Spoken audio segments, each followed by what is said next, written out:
welcome to an expert edition of Mom Matters. Today we're talking about perinatal mental health, which encompasses a wide range of emotional and psychological experiences.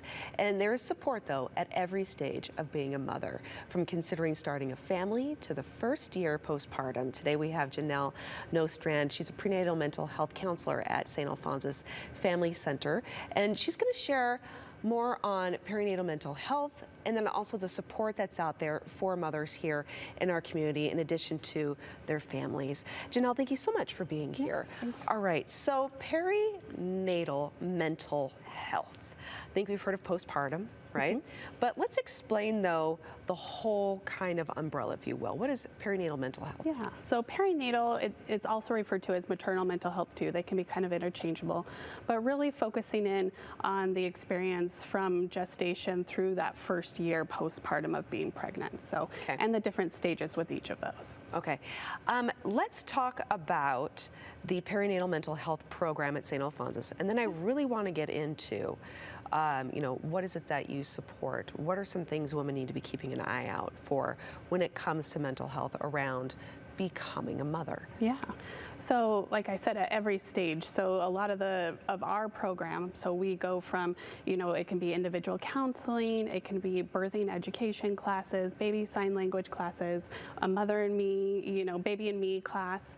We also have what's called an intensive outpatient program, which is a Mothering Matters Out program too, which for mamas who maybe are doing counseling and are doing all the other things, but just need a little bit more help as well. So just other ways we really just want to provide a service that caters to these families and these moms and just kind of help support them. Let's though talk about the importance of being aware of the mental health of a mother from the time of conception through that first year of being a mom. We see this huge identity shift, right? And oftentimes moms kind of forget to take care of themselves. So Absolutely. That's the biggest thing we see. We also see a major lack of community sometimes, kind of going off that fear of, I have to do it all and I have to be super mom and I have to be great. And so they kind of tend to isolate. So where I like to start with moms, I really like to start just basic needs, right? Are you eating regularly? And this could be during pregnancy if they kind of have, maybe some anxiety around the pregnancy, things starting up then, but especially postpartum. Are you eating regularly? Encouraging them to focus protein intake. Are you hydrating? Especially important for nursing mamas, right? They may have to incorporate some electrolytes. Maybe they're getting headaches and then they think something else is wrong with them, right? Where it's really they haven't drank, right? So it's a time warp. Yes. Are you getting fresh air? Are you getting outside? Are you getting direct sunlight, right?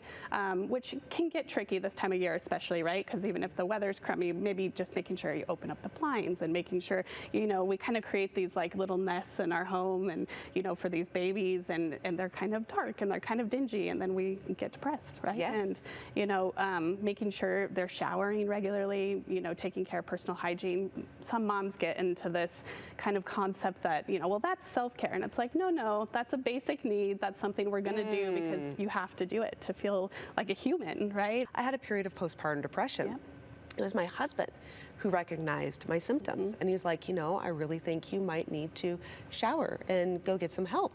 As I'm sitting on the edge of a bed bawling, not knowing why I'm crying, but I'm losing it. And he was one who was like, hey, I'm worried about you. Let's do something about this. So it's not just for moms watching, but those that care for moms to be aware that these services and that support is out there. Where can people go so they can learn more? They can be prepared for their journey as mothers and maybe reach out now if they're already on that path and they feel that they need some support. Yeah, so there's a couple of different ways. So obviously at our clinic, you can call us directly. Your doctor can send a referral. We do have social media, Saint Al's Baby, or you could go to the classes on the Saint Al's website and look there.